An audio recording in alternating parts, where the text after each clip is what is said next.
What's going on, everybody, man? It is officially 6 days away from the big holiday. Let me get my mustache right. I thought I had, so I got to look right for the camera.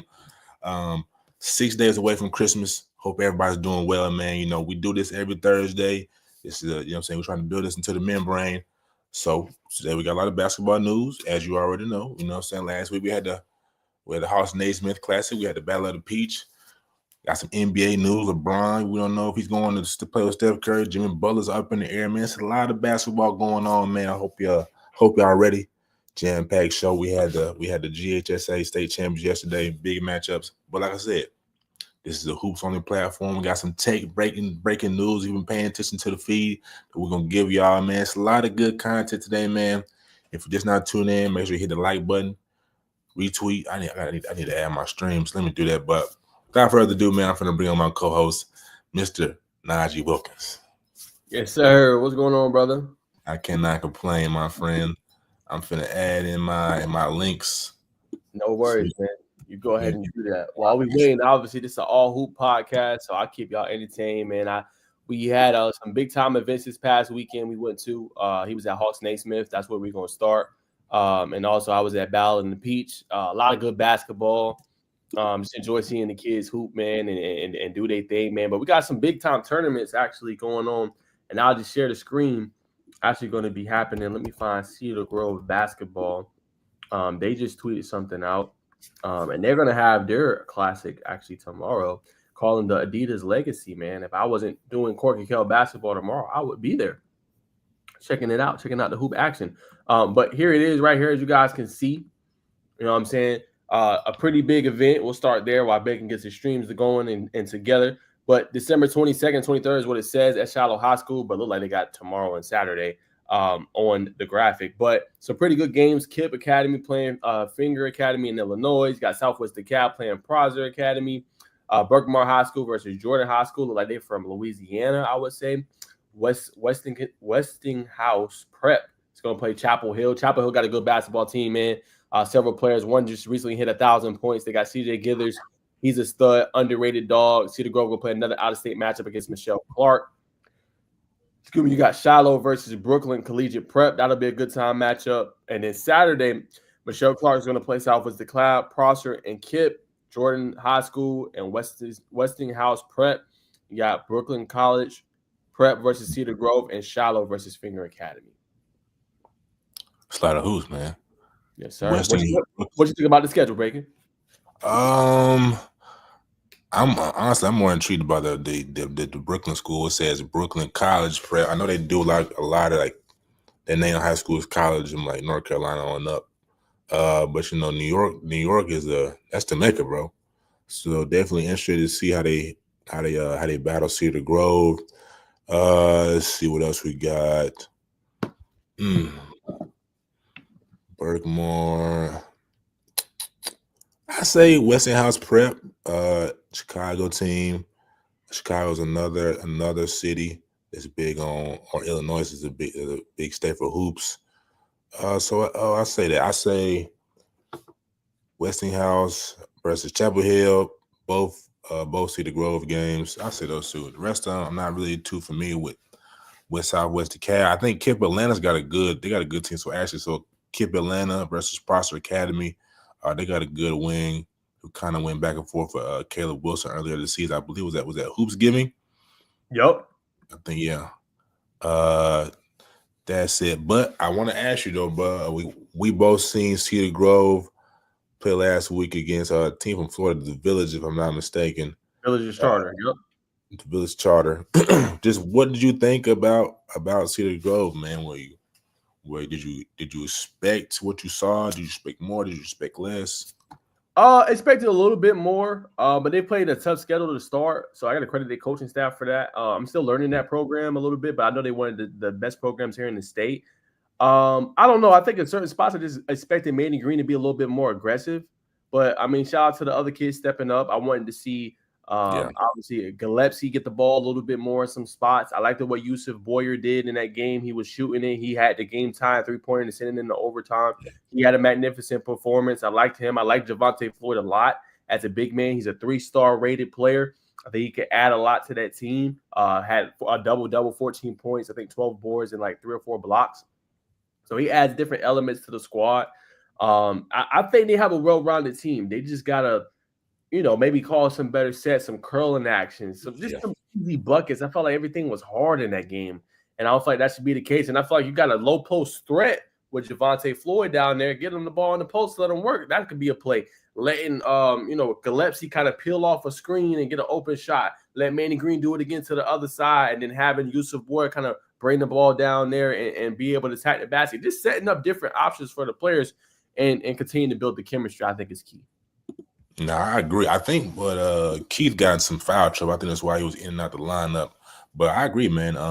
Definitely, you know what I'm saying? It seemed like the big man was kind of running the offense to a certain degree, scoring most of the points. He might have been the leading scorer for him. Definitely give him some opportunities in practice.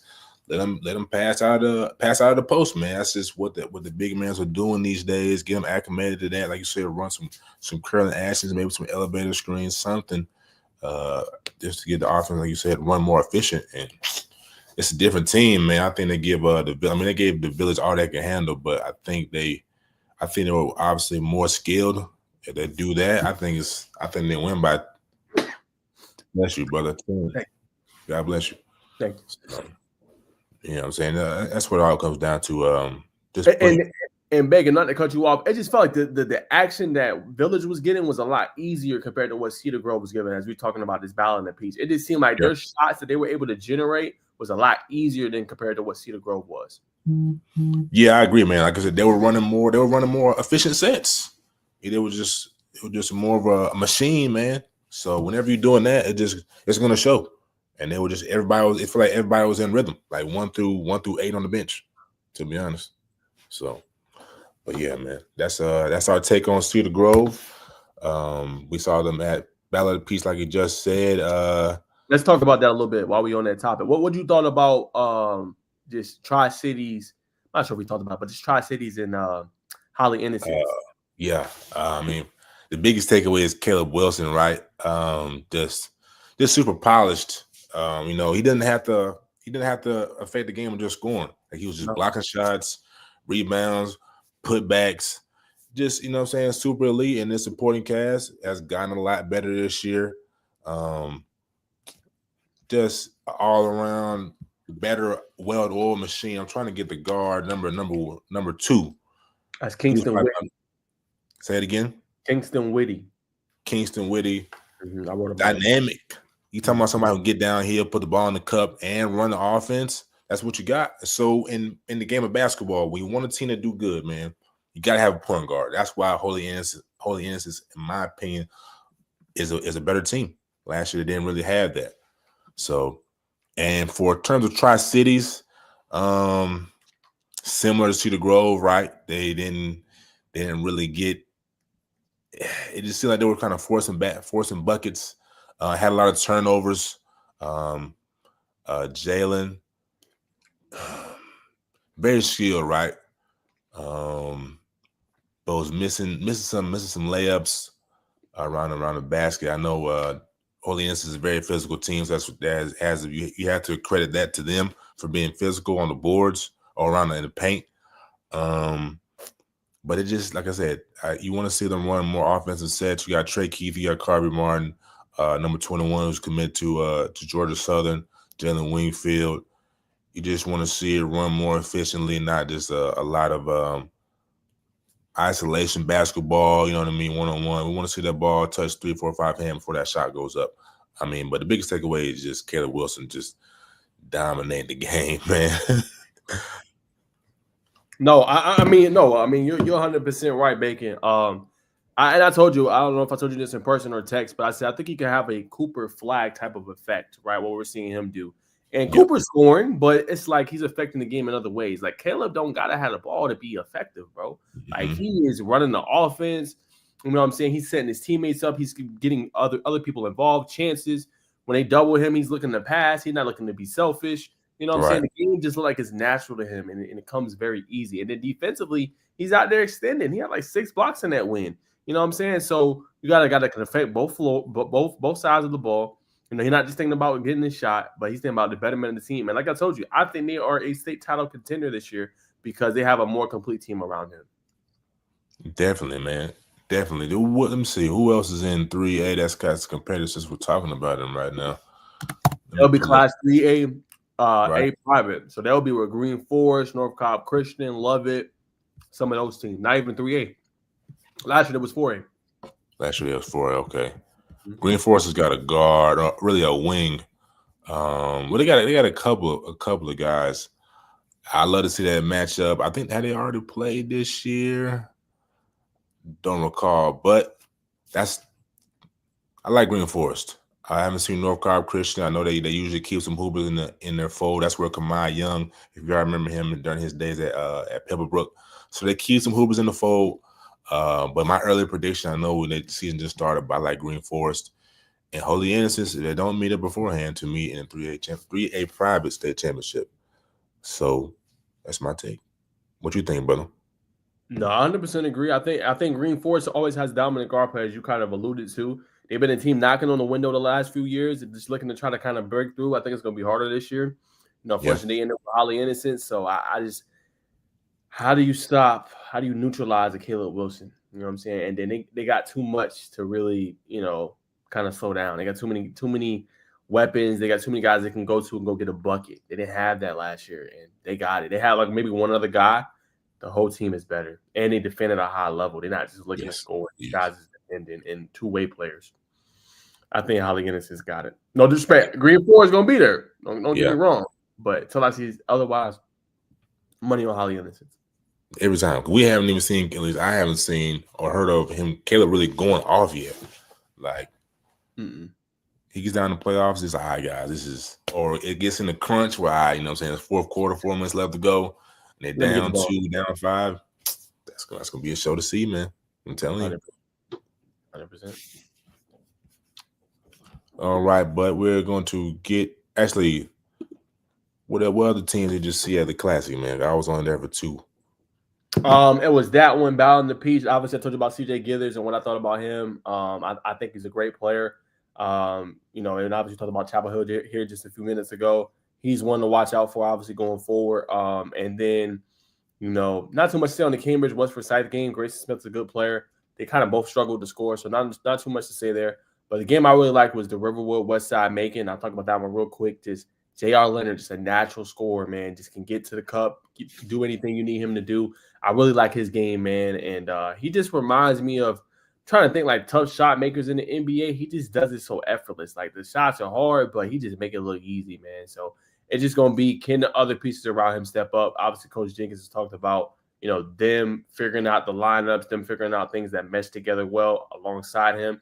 And this year he's having to be the guy, and I think he's more than equipped, but it's like those nights where teams are just doubling him and he's not scoring 30 or 25. Can the other, weapons step up for him? That's the key part about Riverwood, but a pretty good team and a great, great coach. 100%. Well, we're going to transition to the Hawks Naismith Classic where I was at this Saturday. First game I saw, man, which was really the reason why I went, man. I'm showing some love to the girls basketball. Shout out to WBB. Went saw Langston Hughes played in top-ranked girls team, Hebron Christian. And boy, was it a matchup. Hebron Christian, who's obviously missing RB Beckham. But, you know what I mean? They still did their thing. Jakira, what's her last name? Jakira Butler. You know what I'm saying? She led the way. I believe she had 20-plus points. Aubrey's sister, Alana, did her thing, man. You can't forget about Oso on the glass, man. You know what I'm saying? They came out, knocked down shots, played efficient basketball, and what it came down to just Langston Hughes getting in foul trouble. Michaela Taylor, Georgia Tech commit. You know what I'm saying? She got in foul trouble, so down the stretch. Just couldn't get rebounds, man. And then, you know what I'm saying? That's just what it was, man. But, you know what I'm saying? Hats off to Jocelyn Faison, man. I'm finna pull up a clip here real quick, man. She did her thing. It was all over the floor. She had one play in particular, which I'm trying to get to. She had to get the offensive rebound. Once she got the offensive rebound, she First, she had to get the steal. She got the offensive rebound. threw a bad pass, got the pass back, passed it to her teammate, shot with another, had to get another offensive rebound, and long story short, man, they end up getting the bucket. So it's little plays like that, aside from her scoring, it just what makes her, you know what I'm saying, an elite level prospect. Let me know when you got me up, brother. Bet. If you want, you can hit that button, that up and down button so we can see it better. All right, I'm trying to find the best one. All right, here we go. There you go. Here it is. Bad pass. Has to get it back. Shot from the corner. Here goes the rebound. Boom. Falls on the floor. You know what I mean? You just can't get no better than that, man. That's efficient, man. And then also another player that you need to be familiar with for who's actually a stock riser is Cornelia Ellington. Nelia Ellington, man. Shoot a curve off the ball, kind of like a 5'8", 5'9" point guard. Gritty, you know, she's gonna play defense, but she will burn your eyelids off if you let her. So definitely want to hedge on that screen. But you know what I'm saying, those are two girls aside from Michaela, who I wanted to go see. And you know what I'm saying, that was definitely a spectacle upon my during my time there. And that was the only game I saw at the House Naismith Classic, but you know what I'm saying, shout out to girls basketball, man. And what do you think, brother? Do you feel like, because there hasn't been much attention on women's basketball this year, obviously Caitlin Clark is in the WNBA, but what do you think? I told you, I mean, we're going to talk about it in our WBB segment in college, but I told you the frenzy is not there.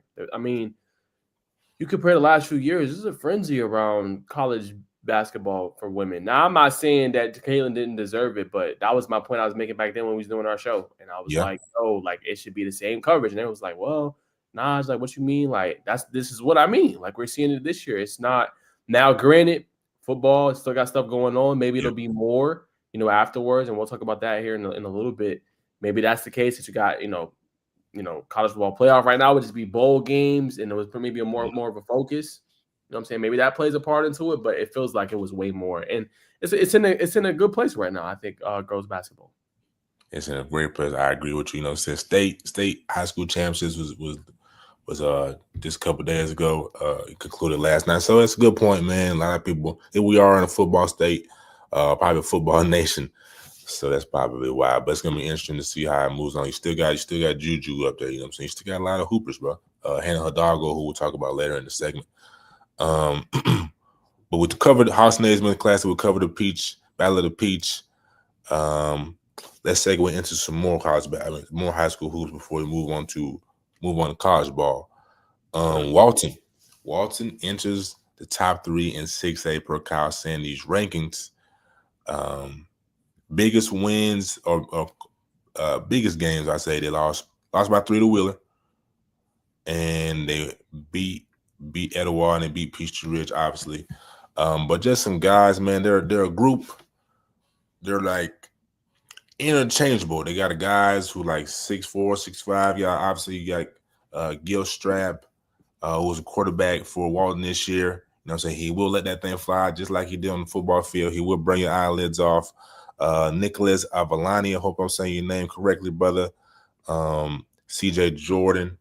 So like I said, they're a group of interchangeable guards, which when I say that, everybody can dribble the ball. They can dribble the ball, handle it, shoot. They're really a 5-out type of offense. They're real gritty. Most of them are dual sport athletes playing football. So they're going to defend and they're going to make shots. And I feel like some teams who are, you know what I'm saying, longer, bigger, you know what I'm saying, they come play a team like that who can really press you, you know what I'm saying, who can really pressure the big. They can turn you over quick, you know what I'm saying, all come down and shoot shots.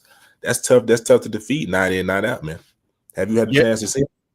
I have not yet. They actually just played in the Santa Jam over there, I think at Lambert High School. They played second year, 3-point loss. And now when I'm saying players, you mentioned Gil Strop, 14. Obviously, Avalani, he had 19. But I have not had a chance to see them. But I know that you play a Willard team that close. That says a lot about how good you are. Willard just beat somebody one-on-1 to 38 in that Hawaii tournament. And that's one of the top ones in top programs that play there. So for you hanging and battling with a rival that's not too far from you, and only losing by 3 points, I think it says a lot. So I think they're definitely gonna be a playoff team. They got some guys that can score and can fill it up, and they got some guys that can be in the rotation that plays really well. So I think it's just a matter of time for Walton. It's gonna be a little process, but I think they're gonna be there when it's said and done, just making the postseason. Most definitely, I agree with you, man.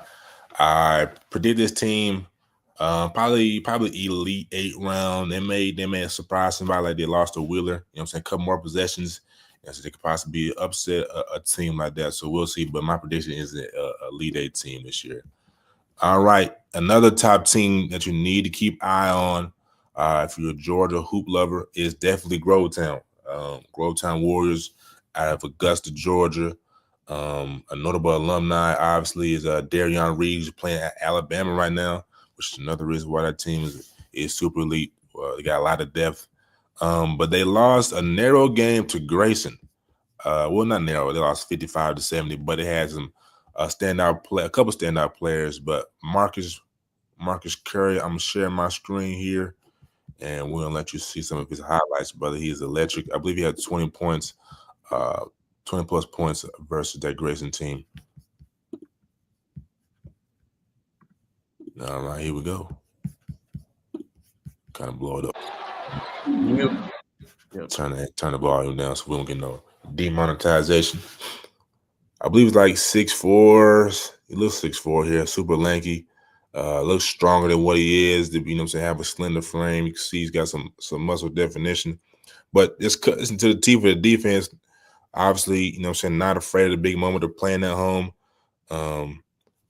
Put back, lay there. You know what I'm saying? Not afraid to talk. But he can burn you, man. The high socks, I'm not sure if I'm feeling the high socks, but it's definitely an old school look, so I can dig it. You know what I'm saying? Catches Wilkins slipping, not hedging up over the screen, burnt his eyelids off there. Looks like a P4 to me, man. We'll do one more clip. Body control, one more, because you know what I'm saying, he gave me a reaction. That might have been the last play. That was the last play. So 23 points, 9 rebounds against Grayson. Great job, brother. Definitely got to shout him out. Marcus Curry Jr. And I think, you know what I'm saying, they got a couple guards who is kind of similar to Walton, right? This, you know what I'm saying, maybe a little more skilled. You know, these are all basketball players here. You know what I'm saying? They're all interchangeable. You know what I'm saying? They can press you. You know what I'm saying? They're real gritty, in-your-face type of basketball play. So to play a Grayson team hard like that, who had to take a Wilkins and so on and so forth, Caleb Holt, the number 3 player in the country, to be able to get downhill like that and give them a scare, you got to respect it. No, 100%. I mean, he was hooping, and you playing the top tier team that has been beating everybody, from B to A. You know what I'm saying? So that's huge for them. Obviously, that's a rivalry. You know what I'm saying? Kind of trying to build there. Always playing them tough, man. So obviously, that's going to be a team to continue to watch, man. Shout out to Scotland Near Media also for the clip as well. Most definitely. Got to shout out to media, man. Yes, sir. All right. Segueing into college basketball. We're talking top freshman scorers. We all know, everybody knows Dylan Harper, Trey Johnson, Texas, Jermaine Fears, Oklahoma. You may know him from the EYBL circuit, was one of the top scorers. Ace Newell, Georgia, Boogie Fland in Arkansas. But who many of y'all may not know, but you may know the last name, Andrej Stojakovic. His father, I can't remember his dad's first name, but Stojakovic played in the NBA earlier. I'm sending the floor to you, brother. You know what I'm saying? Just what do you think about the freshmen that are going crazy this year? And is there anybody that you feel like should be added to this list? I think it's a phenomenal freshman class. I think they're doing a really great job. We knew that coming in, and I think it's been a little minute since we've seen a freshman class be this dominant early on and just had this impact on the hardwood. And I think my favorite one so far has been definitely Dylan Harper. Just what he's doing, getting in and out of the breaks, being able to take over scoring wise, being able to fill it up, and also get his teammate involved, Ace Bailey. He's been my favorite to watch thus far for the Rutgers, and I think he's been fantastic. The one I will mention is an underrated pick, and that's Jaden Mustaf. For the last 5, I think it is, or for the last 6 games, I think he's had like 15 points or more. So he's starting to kind of come on for Georgia Tech, and he's been crucial to them. Now, obviously, we'll talk about them more later. I want to talk about what's latest that happened with them, but he has been impressing me too. Obviously, Cooper Flag, everybody knows the way he's been playing. But mention one more name. I like Slim. I ain't been able to see big games, but I like Slim. You know how I feel about obviously Isaiah Evans. I like his game. I ain't been able to watch a lot of Duke hoops here lately because it's been so hectic and busy. But soon as the calendar turns, I'm gonna be locked and loaded and tuned in. So I want to see if he's getting more time since he had that outing where he really went off. I think it was against Auburn. I want to see what's been the latest with him. But those are some of the freshman scores I like the most right now. 100%. Let's see. Dylan Harper averaging 23 points. Trey Johnson, Trey Johnson averaging 19.9 points a game. That's very tough. Let me see, where's Andres at? All right, Andres averaging 19.9 points a game. So I agree with you, brother. This is a class of freshmen that's definitely elite. What's Boogie Flan there? I think Boogie's averaging like 16. But kids not afraid at the moment. I think it's a product of just them playing more basketball during the summer, man, playing more meaningful games in big environments, like playing at Peach Jam, playing at Showcase like the City of Palms. I think it's going on right now. These kids, they're just coming in like, once I get this offensive system down, I know what to do with the ball. Come see me a high ball screen. I know what move. I know how to get my defender off balance. So it's not a surprise, to be honest, but it's just gonna be crazy to see where the game goes, man, for these young kids to come in and impact so early. Jordan Mustar, that was a big one. I you know what I'm saying, but these are like top 30 scorers in college basketball right now. But Tennessee, they're currently ranked the top team in the NCAA. I'll say I think they're the most worthy team. Are they the true number one? No. But they are the most worthy team. They're undefeated. You know what I'm saying? They're in the SEC. They got a lot of quad. They got some quad 1 win, quad 2 wins. They don't think they got no quad 1. They definitely got quad 1s. I don't know. Got quad 2s. Nah, I don't think so. That's what I was gonna bring up on my point. It's just like, are they worthy? Yes. Are they the best? No. And the reason I said no, they haven't played nobody really yet. Now you got Miami on there, Syracuse. You got obviously Baylor. You know what I'm saying? You got who was the other team to be? I said Miami, Baylor. Louisville. Yeah, they all right. It's one more team that was notable. Illinois has a pretty good win for them on the road. But it's like, bro, let me see when y'all play that SEC. Let me see when y'all play Arkansas January 4th. When y'all back from break. When y'all playing Florida, Texas, Georgia. Like I can't say that right this second. I need to see a little bit more first. But they have been winning. They look for real. They got a lot of good scores. They share the basketball, but not just yet. Are they worthy? Yes. Are they the true? Remains to be seen. Remains to be seen. That's good. Yeah, that's a good way to say it. It remains to be seen. I like Chaz Lanier though. He loves that shit. Yeah. But you gotta respect Rick Barnes though. You know what I'm saying? He's been doing it for a long time now, coming from Texas. He went out the door kind of weirdly, oddly. He need a ring, bro. You need a ring. It's time. He needs a ring. He needs a ring. I don't know if they won one in the era he's been at Tennessee. I can't think of none. They've had some deep runs, but about time, bro. Facts. So if they continue this run, man, I know Caleb definitely Caleb Wilson in particular definitely paying attention to that. You know what I'm saying? It'll be interesting to see. I was like, man, I want to be on. I want to be in that power T. True. But so Tennessee not a true number one. Now we're gonna get to our Georgia Tech updates, man. I'm gonna give you the floor, brother. Yeah, man. So they took a really ugly loss against Northwestern. They dropped to 4-6 on the season. Just struggled scoring, turn over the ball too much. You know what I'm saying? They've been hurt without their players. They've been injured for a lot of the year and things like that. But finally was able to get a win last night. They ended up beating UMBC 91-82.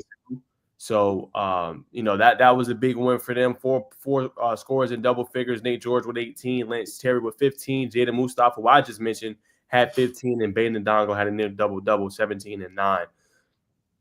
Excuse me. So that was probably one of their better efforts offensively. The key there, though, they finally got JVR McCullum back in the lineup.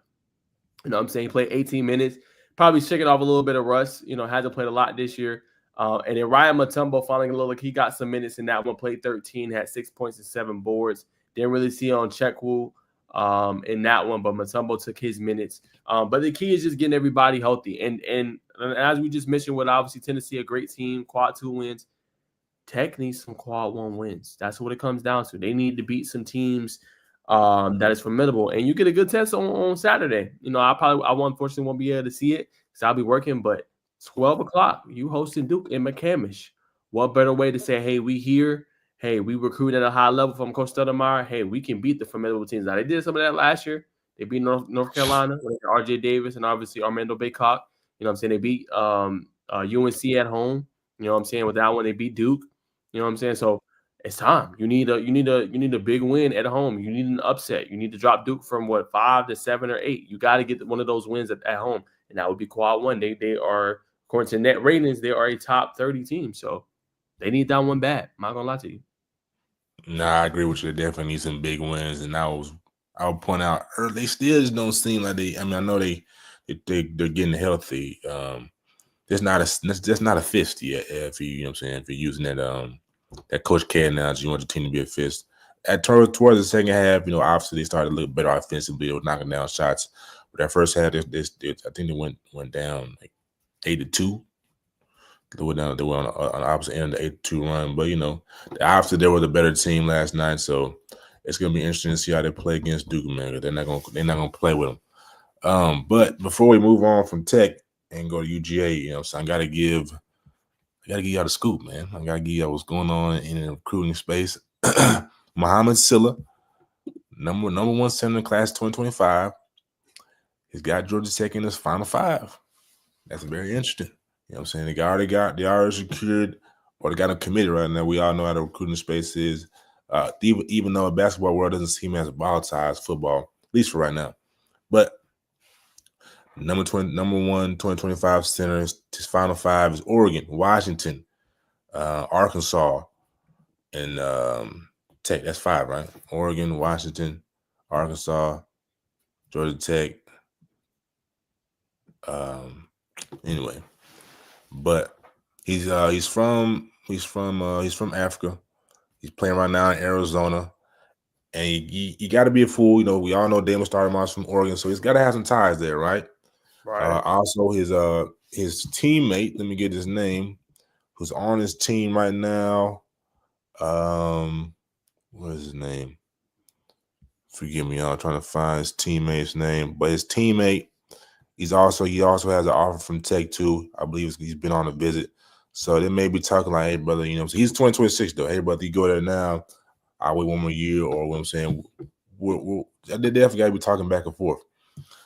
So give you a breakdown what type of player he is. 6'10" center, versatile. You know what I'm saying, real agile. He can run the floor, play defense from 1 through 5. That's not really heard of at a position that's that long. You know what I'm saying, but he plays a lot of pros. Like I say, he played OTE at an elite showcase this past, I think it's this Tuesday, against one of the top power forwards in his class, Kyle Rogers. He had 15 points, 2 blocks, and it was 6 for 8 from the field, 3 for 4 from the free throw line. So he got a big man who can shoot the ball as well. So you just never know what can happen in this recruiting space. But why not Tech, man? Why not Tech? That's a good point. But we're going to transition into UGA, man. How have they been looking as of late, Naj? Yeah, man, they've been looking good, man. They got some key wins. So far they're blowing out Buffalo right now, 73-32 in the second half with about 12 minutes to go. Silas Damari is leading them in scoring. Him and Deshae Montgomery combined for 27 points. Newell obviously has 12. So it looks like they're going to probably secure that dub there. I think they're a team that should be ranked. Now, as far as quality wins, a close loss to Marquette, who's a really good basketball team at home. That would have been a good win if they could have beat them. But no really quad 1 wins in here. But the competition is going to kind of heat up, right? They got Buffalo. They'll play Charleston Southern, SC State, and then they're going to start playing the nitty gritty, right? Ole Miss on the road, ranked. Kentucky to Kentucky at home, ranked. Gosh, where am I thinking? Oh, it went all the way down. Oklahoma at home, ranked. Tennessee on the road, ranked. Auburn at home, ranked. Arkansas, that's a good opponent. Florida on the road, ranked. South Carolina on the road against Alabama, ranked. Like, you know what I'm saying? They're gonna have that chance to prove themselves and how good they are. And I think this team is good, but we'll know more as I like to say, remains to be seen because they have played some decent opponents. Marquette was a pretty good one.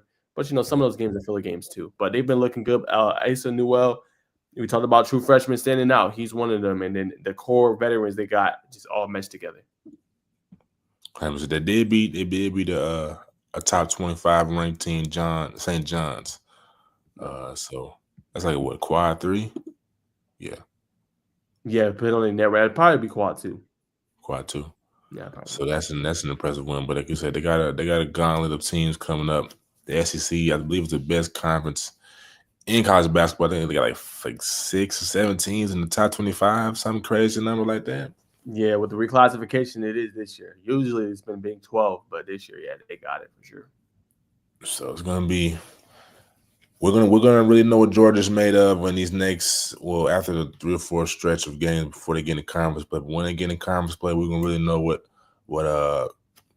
Ace Newell and Cisco is made of, man. So that's gonna be interesting. So definitely, Dogs fans, definitely get us in the comments. You know what I'm saying? Let us know if y'all confident in the conference stretch that's coming up because it's gonna be tough. All right. Lastly, for the So that's the last thing for the men's side. Switching into the ladies. We're gonna start with Tech first. We're gonna go out of order, man. Georgia Tech upset the number 14 ranked Lady Tar Heels this past Sunday. Biggest lead of the game was 22 points. Our coach Nell and the Lady Yellow Jackets for real, my friend. Yeah, I think they are, and I think it's clear. You beat a pretty good North Carolina team on the road. Obviously, I know they got 3 losses right now. They're still ranked number 19. But that's a tough environment to play in. They got some good contributions. Tony Morgan had 23. Danny Carnegie, the true freshman phenom right now, should be an all-ACC pick in my opinion. She dropped 22. 4 players hit double figures in that one. They were efficient from the free throw line, 16-18, and they won their rebounding battle, 41-24. Now, most people come from them saying they don't have a lot of size. But one thing they're going to do, they're going to rebound that basketball, and that's what they've been able to do. They don't like the turnovers, 17 in that one, but overall, it looks like this team fits together well, and the recruiting job by their head coach is phenomenal. So they're going to be a team to watch, man. They sneaking up on college basketball right now, and they could be potentially one of those teams that make a deep run. I ain't saying they're going to win the title, but I'm saying a team you could see, okay, Sweet 16 or something like that. I could see that being their ceiling this year with all the great players they have. 100%. I definitely agree, man. A team they surprised me. I'm not gonna lie. And I said it on my TikTok, man. Watching some games prior to this one, they kind of took the role to play more of a half court set type of offense. In this game, they got out and ran transition, kind of did a little mix. So anytime you can be versatile in this game, especially when you're going to play up against high level teams, man. They're showing us you can navigate in different avenues, man. That's impressive. Impressive win, like you said, especially up there in Chapel Hill. But, man, we're going to transition to once again. Is LSU, are they being overlooked right now? And I think so, man. They're just, what I'm saying, obviously losing Haley Van Lith. She's at TCU right now. Losing to Bayou Barbie, man, they kind of like, man, this is LSU. What I'm saying, we'll kind of see them when they get down the road, man. Got some new women, got some new girls. Michaela Williams, one of the top sophomores. Obviously a freshman coming in, man. But I just think they're getting overlooked right now. We all know what Flora J. Johnson can do, but they don't really have that kind of I guess polarizing figure outside of her. So I think people are overlooking it right now. What you think? Yeah, I want to shout out Nisa Morrow. She's a player that's been on that championship winning team core for them for a while, too, averaging 18 points and 14 rebounds this year as a guard. That's pretty impressive. But, yeah, I think it goes back to what we talked about earlier, Bacon. Just the same buzz around the sport is not really there. I felt like that was kind of a rivalry a little bit, even though they didn't see each other a whole bunch. They see each other that one year with Caitlin Clark and obviously LSU. But I felt like, yeah, you're right. With the Bayou Barbie, like she got a lot of attention on her too. And she was a showstopper. You know what I'm saying? Whether, you want to admit it or not, she brought a lot of eyes and attention to the game too. And people will want to see LSU. But like you said, 13-0, when we think college basketball, we're not even talking about LSU. We thinking Notre Dame, we thinking of UConn, we thinking of Juju and USC. Not really bringing up LSU like that. So they're one of the teams that's going to sneak up on you. We think about obviously South Carolina too. But it's just been been ho-hum. You know what I'm saying? A little bit. It's been a little ho-hum on some of the teams, but they're playing phenomenal. They are playing phenomenal. Ranked number 5, 5th overall in the nation right now. But another young lady who I feel like just definitely needs some more love right now is Hannah Hidalgo. She missed last year due to injury, but they upset UConn at home. You know what I'm saying? She put up some numbers against Paige Beckers. She had Hannah Hidalgo. She had 29 points, very impressive. 7 for 7 from the free throw line, man. That's definitely big time. 6 from 11 from 3. And 8 from 17 from the field.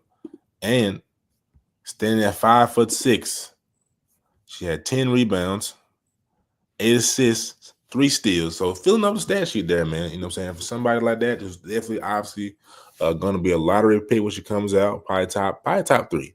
Probably top 3, the way she scores the ball. And it's a versatile filling up the stat sheet.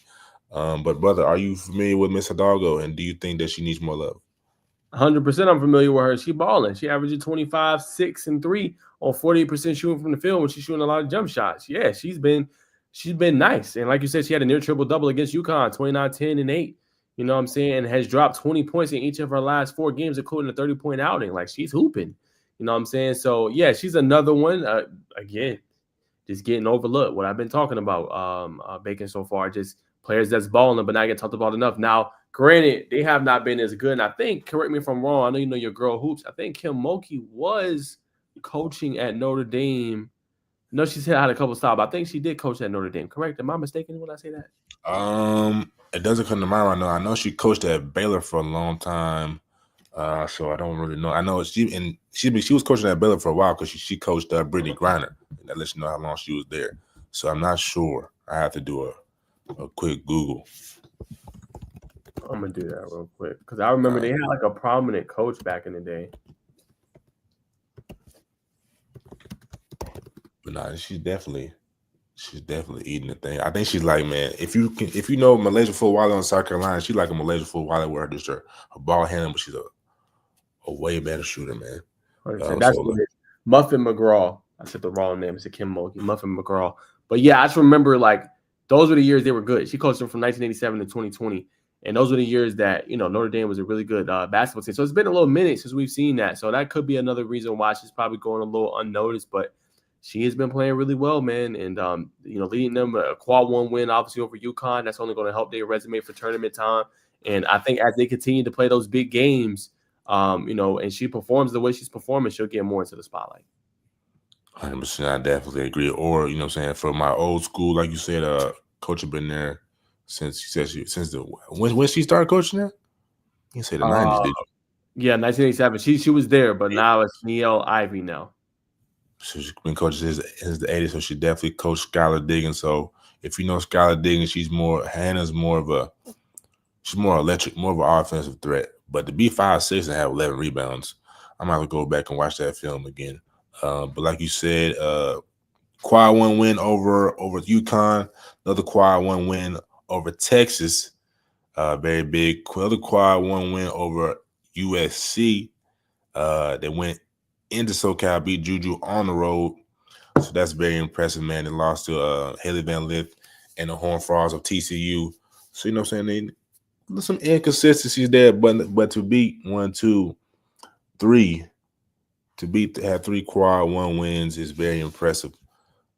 So that'll round out our college basketball segment all together, man. Hope y'all enjoyed that. But we're going to transition into the NBA, man. I'll save the best for last. If y'all want to hear NBA news, we all know that's kind of the big dog on the block. You know what I'm saying? Y'all let us know if y'all want to hear more NBA news up front earlier in the show. But we'll kind of go in order. what I'm saying, preps, college, and then ending with the big dogs. So number one, what is your thoughts on the NBA Cup, man? Do you think it's stealing any shine from football, or do you just think it's more of an incentive for players to get paid and kind of bring in fans who kind of more basketball fans than football fans? Nah, I think on the surface it's a good idea. It's just hard when you're competing with peak football. Like people here in the U.S., man, they love their football. It's similar to how it is across the world. Just a different sport with soccer, or you say football over there. Like they just love it. It's hard to replicate the fandom, and when it's in its peak form and playoffs about to start, things like that, it's kind of harder now when it's not as much on for sure. So, and then another problem we talked about too recently, Bacon, is just not having those games locally televised. Like that hurts it too. Like think about if you want to see the Hawks. Yeah. Luckily, PC Sports Network is doing a good job, and you can carry the game on air and watch that at home. But like for most of these games, like you want to see Memphis and you live in Memphis, you can't watch that game on local TV. You know what I'm saying? Or you want to go see Orlando or something like that, you can't watch the game on local TV, so it's harder. You know what I'm saying? My humble opinion. But I think it's decent for ratings. It is more high level football. I mean basketball, I should say. But I think what the true difference is, in my humble opinion, is what LeBron brought up in a comment when we talking about the All-Star game. It's just like people are coming down the court and shooting way too many threes. You know what I'm saying? Yes. Way too many. And it's just bad for us. Like I was watching the clip. I think LeBron was in it. And like went down, shot a three, clank, got the ball, went down, shot a three, clank, went down again, shot a three, clank. Like you get it. I'm not gonna go in detail, but you get what it is. You know what I'm saying? So it's just like, come on, man. Like it gotta be more fun. And then there's no rivalries. Like, you know what I'm saying? Like there's no rivalries anymore. There's not teams hating each other. Like Magic brought up that point. Like if you was a Laker fan, you hated the Celtics, no matter who it was.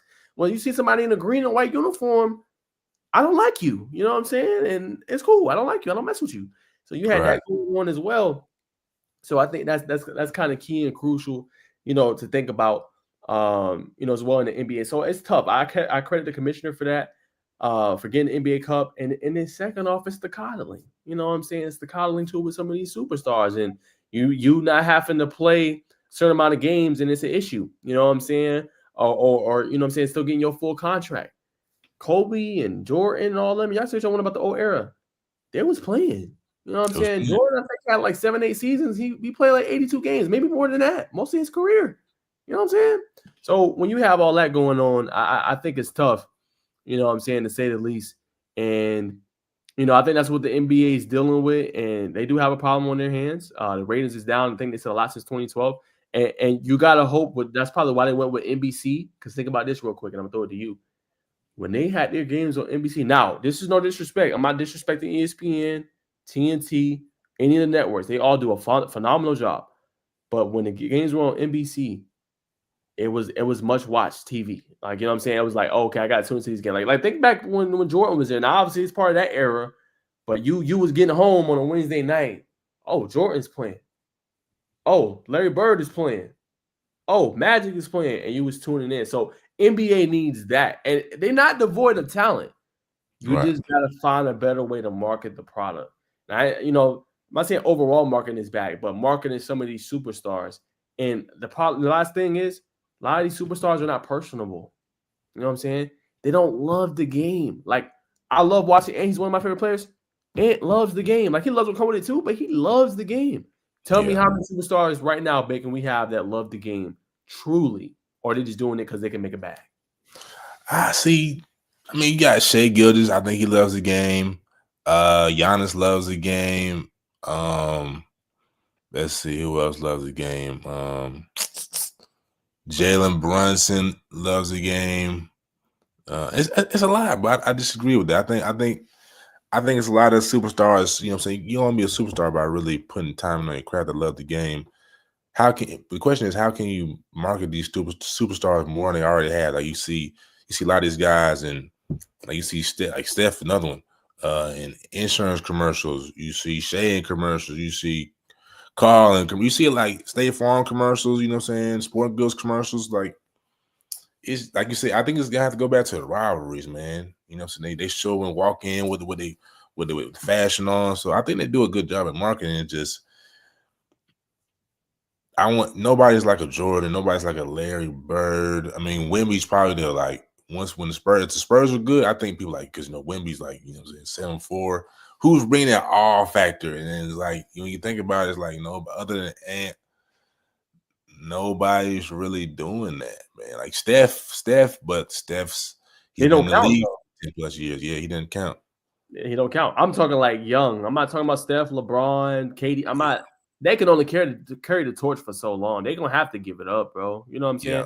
Who's next that you could really say? Now I throw Tatum out there. Tatum always playing. You really ever hear anything from him? I think he gets a lot of unwanted and unheralded hatred sometimes. And Jaylen Brown is another one as well. But other than them, like who else? That's a good point, man. That's a good point. I think Ja was supposed to be it. Ja was a great ambassador, you know what I'm saying? And he's exciting, high flying. Was the reason why the NBA wanted him, but just the stuff off the court. Now look, he didn't kill nobody, you know what I'm saying? But just your head got to be on straight, man. You got to be doing the right stuff if you're going to be an ambassador of the league. Like they need players like that. Like Ja, you could tell Ja truly loves the game, but it's just the other stuff you let get in the way. You know what I'm saying? They need players like that. And Ja don't like I'll give you an example. I'm glad I brought up Ja. Ja don't like the Lakers, bro. He's come out and said it, right? And we've seen some viral clips of it. Like that is the ish we need. Like I'll go back another one. And Edwards against KD. That's his favorite player growing up. He was talking his ish to him in the games. You know what I'm saying?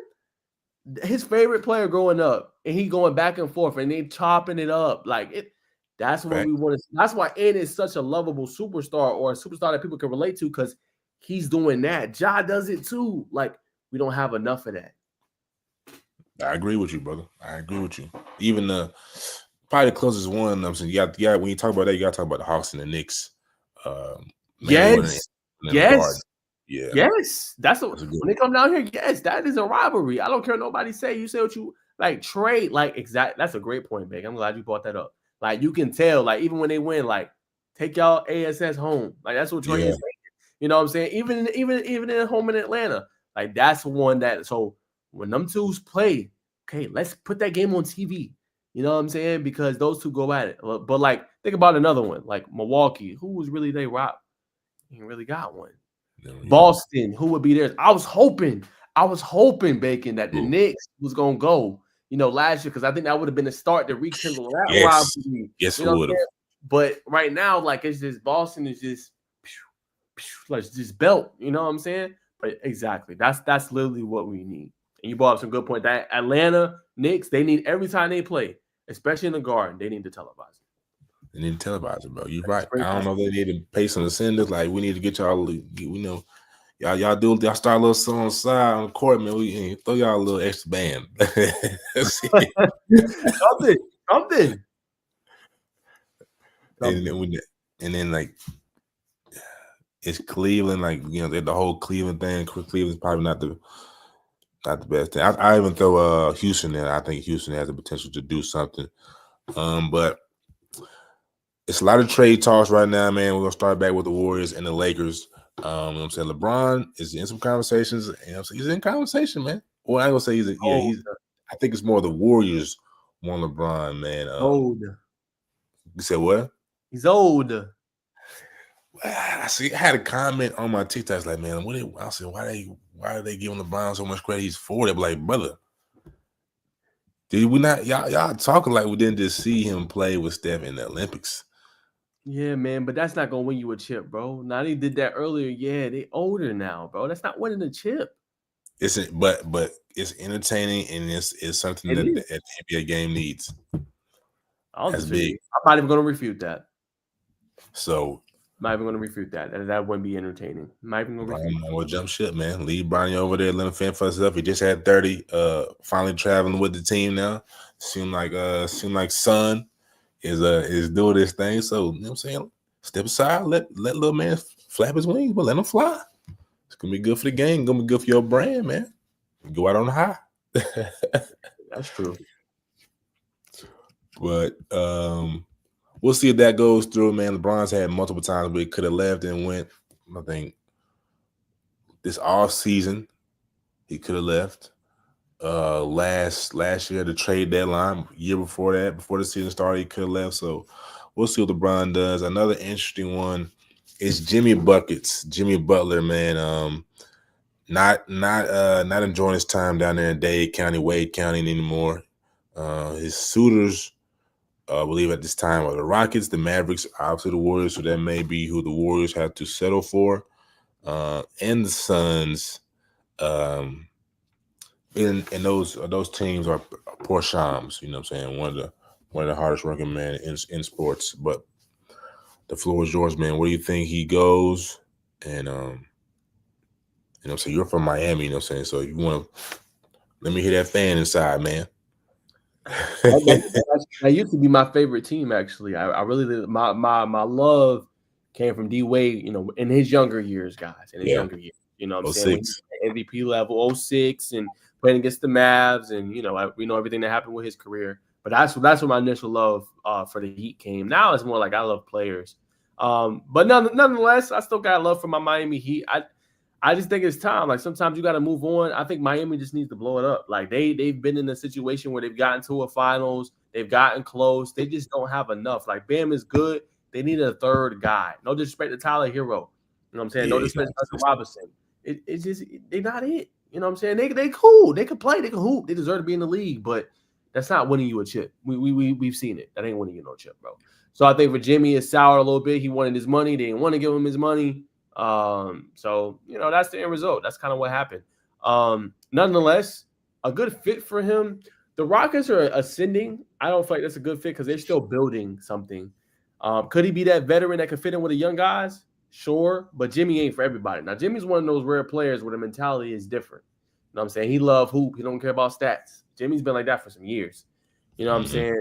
The Warrior. I mean not the Warriors. The Mavericks. I don't really know because you know it's only one ball. You know, and Luke could be hogging a little bit, and I like Kyrie. Kyrie gonna get you a bucket. Kyrie gonna get other people involved. You got Clay. I just don't like the fit. I really don't. I don't like the fit there. The two teams I think that stand out the most is Warriors and Suns. Suns, you trade Bradley Beal, kind of trying to get off that contract. Bring on Jimmy's expiring contract. Makes a lot of sense. Then you got another score with Katie, and then you don't got no disrespect to Bradley Beal. You ain't got a defensive liability. You got somebody that want to defend at a high level, and you also got Katie who can switch D-Book. You know what I'm saying? You get another guy out there that can score and also can play some good defense. So Suns makes a lot of sense with what they're trying to do. Good core team around them. Team that's trying to contend for a title.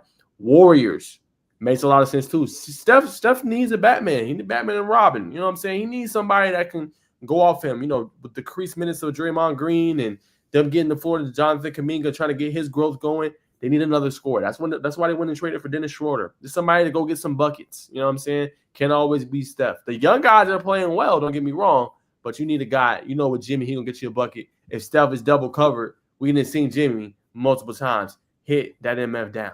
You know what I'm saying? So you need something out like that besides him. And I think him and Draymond would fit along together well. They both got strong personalities. They both expect the best of each other. I think that's only going to help them. I ain't saying the Warriors be national or NBA title favorites or contenders, but they would be a lot more interesting than what they are right now. That's true. That's true. They can get Jimmy in a solid big. I think they got a shot. But like you said, with just Jimmy alone, because you know what I'm saying, as much as I like what's the big's name? Kevin Looney. You know what I'm saying? He really only sees those increased minutes really in the playoffs, really when you see those bigger teams. Podziemski's got to step up. I like the young power forward Tyrese Jackson Davis, only averaging 7 points, on 16 minutes, 4 rebounds, 2 assists. I just feel like he's a versatile scorer. He's probably going to prosper most around the end of the season, probably around April, going into the playoffs. But yeah, I agree with you. But to your point, I think that Phoenix, I wouldn't mind seeing that. I can't remember what the depth is like, but you bring on Jimmy with D-Book, KD. That's an exciting team. But just to see Jimmy with Draymond, type of personalities they have, that's championship makeup. That's like that reminds me of something like what the Bulls had. You know, Ron Harper, Jordan. and then Dennis Rodman. That's just that type of mentality. You got Kuminga, you got Wiggins. Maybe they could turn Wiggins up because I'm saying Wiggins has been disappointing to this point. So I think I'd like to see him go to the Warriors. Obviously, they don't get LeBron, but I like that. More. Well, let's touch on Dennis. Dennis, I think he's gonna. I think I heard reports that he's gonna start. I thought he was gonna come off the bench. Obviously, he's playing a lot better towards the back end of his career. But what do you think, man? You like the move, or do you think it was just something?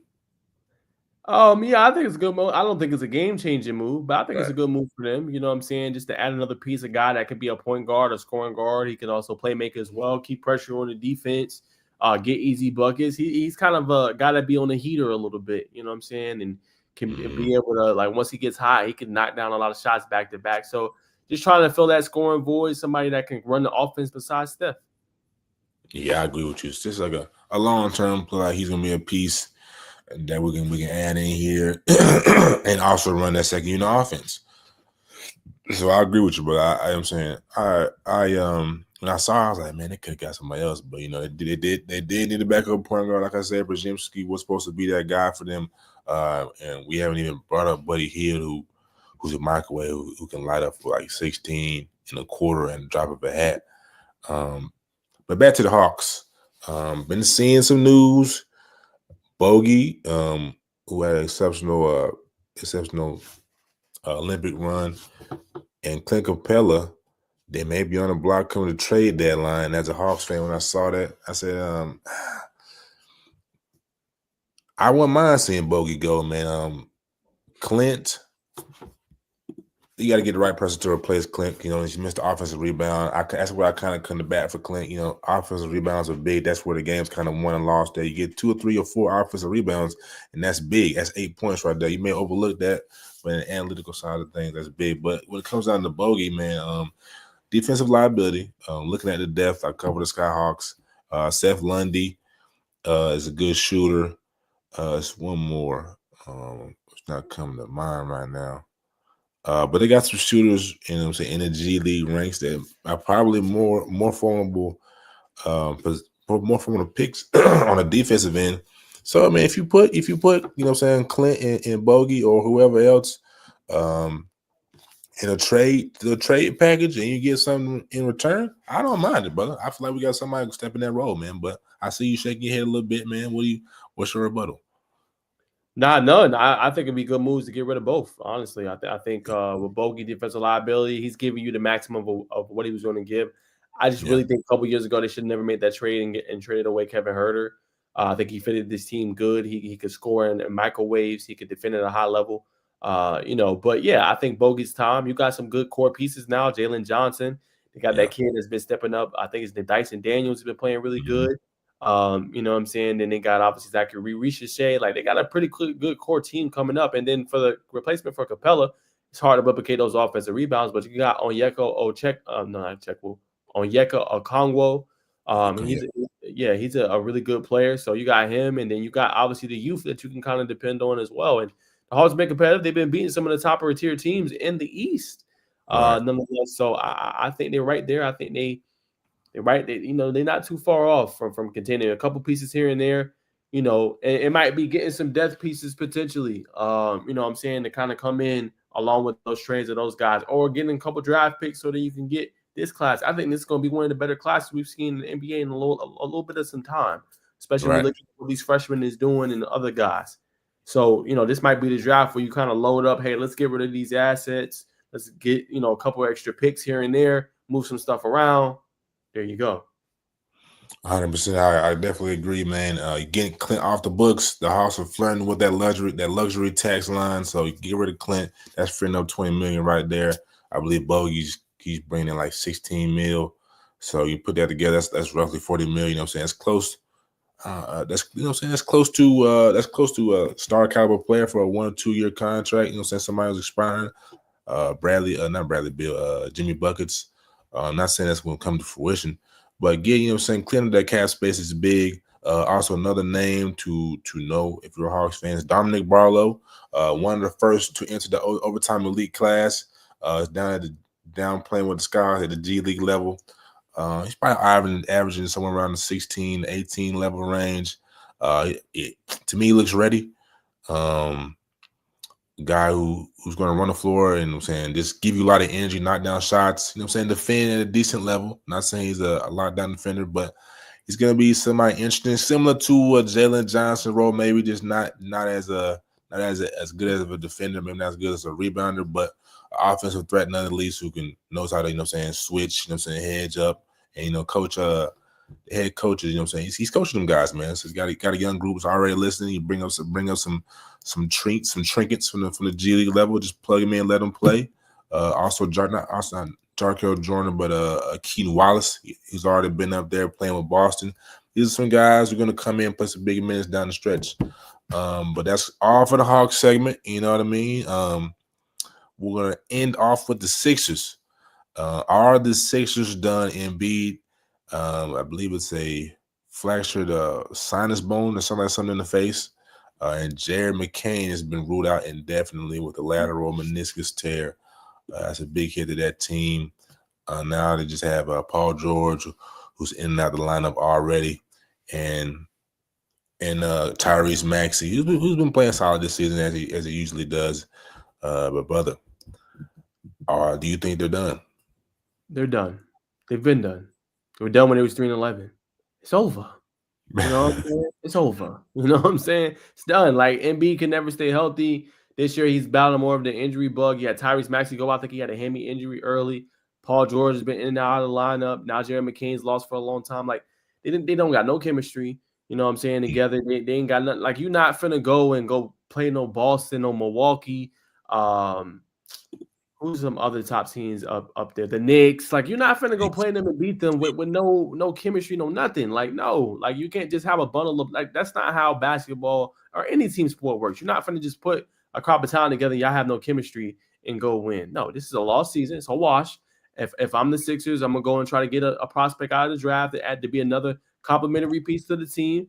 And you might have to think about trading a piece potentially. You know what I'm saying? I'm not saying they can't work together, but that could be Tyrese Maxey. I don't know. You got to find something that works. I know they're trying. I'm not saying the front office ain't with Daryl Morey, but it just ain't working. And Embiid is hard to build around. When he's healthy, he's a top 5, probably big man. You know what I'm saying? Potentially ever. Potentially. Okay. Potentially. You know what I'm saying?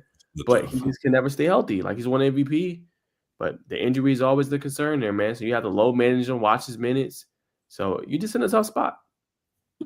Nah, you're right. I'm kind of looking at the G League team right now. From what I remember, they came and saw the Hawks. They didn't have the best run. They didn't have the best record. But let me look at the stats and see if they got anything. I think obviously they're gonna have something that can be brought up. Wow, no statistics are currently available on the NBA G League website. But from what I remember, they got some. You know what I'm saying? They got some scores. I didn't see anybody else any world beaters. But there's always some diamond in the roughs, man. Like, you had Devin White came from the G League. Jalen Johnson, I don't know, he came from Duke, came from the G League. So there's definitely J.D. Davison, who was at Alabama, I feel like he's just a couple of games removed from going up to Boston. Obviously, they're already loaded, and that may be a trade piece, but he's probably averaging like 28 points down in the G League. So I say all that to say there's a lot of gems in the G League, and I'm sure there's something there for the Delaware Blue Coats, the G League team of the Philadelphia 76ers. But I agree with you, brother. It's over. Pandemic P, playoff P, whatever you're going to say. Unless he just comes out of nowhere, starts averaging 30, flashback to like 2010, 2011 PG, 2014 PG, it's over with. Jeremy McCain probably be back, you know what I'm saying, toward the later half of the season. You know, meniscus usually takes like, I think, 3 to 6 months, if I'm not mistaken. So he'll have time, a little rehab time. You know what I'm saying? He invests into his body just like LeBron James. He's always in the hyperbaric tunnel, does a lot of the Himalayan salt meditation. So you know what I'm saying, he's very in tune with his body. So it won't surprise me that he comes back and after maybe a month or two, kind of gets back decently. But I agree with you, brother. It's over with. Trade Tyrese Maxey, I don't know. I feel like it might be time to unload Joel, man. Just scrap it. Try to go get, I don't know, Ace Bailey, somebody like that. BJ Edgecombe Bay, somebody. But I agree, brother. But you got anything else to add? I don't want to add any NBA topics. Nah, brother. I think we hit everything. I appreciate the 100 viewers in here simultaneously with me and Bacon just to tune in. Again, it's a podcast we're growing as far as hoops. And as we continue to build with people across the state and across the hoops world, we just appreciate y'all tuning in. We know our football one goes crazy. We be getting darn near 700 views, man. So we know y'all be tapped in. We appreciate that. But trying to build the basketball part of it as well, man. But nah, that's all I got. Not too much far as advice, man. Just keep going. We in the holidays. Spend time with your family, man. If you can. If you don't got family, don't mess with your family. And I understand, man. Find friends or people you're close to just to, be able to spend good time with. All I say, just find good company, whatever that may be. A friend, co-worker. Just find good company during this time, man. And enjoy yourself, man. Don't overwork.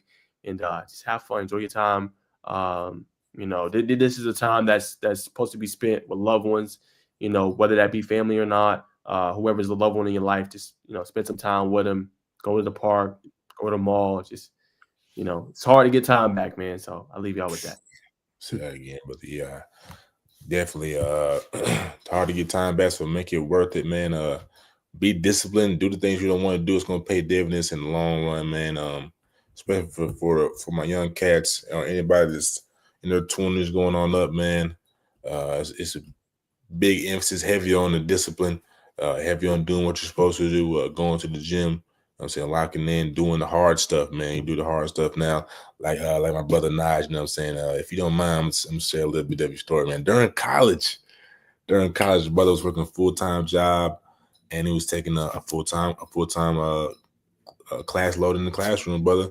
And now he's doing these different things, managing adulting, and a full-time journalism job, you know what I'm saying, not missing the beat. So that's only product of what he's been doing when nobody was looking, you know what I'm saying? So that's, if you know what I'm saying, we all know what he does. So we just take a page out of his butt, man. Work hard, be consistent as much as you can. We know life is gonna life, but change that mindset of just on like, man, what was me, to like, I kind of like it when things don't go my way, because that's where growth is. So keep doing your thing, ladies and gentlemen.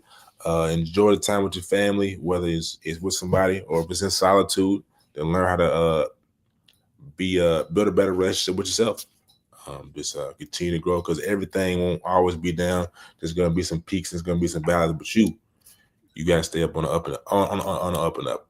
But ladies and gentlemen, I appreciate y'all for tuning in, man. We do this every Thursday, 7:30, same time, same band station. We thank y'all. We appreciate y'all. All love and Merry Christmas. Merry Christmas, man. Appreciate y'all tuning in. Peace.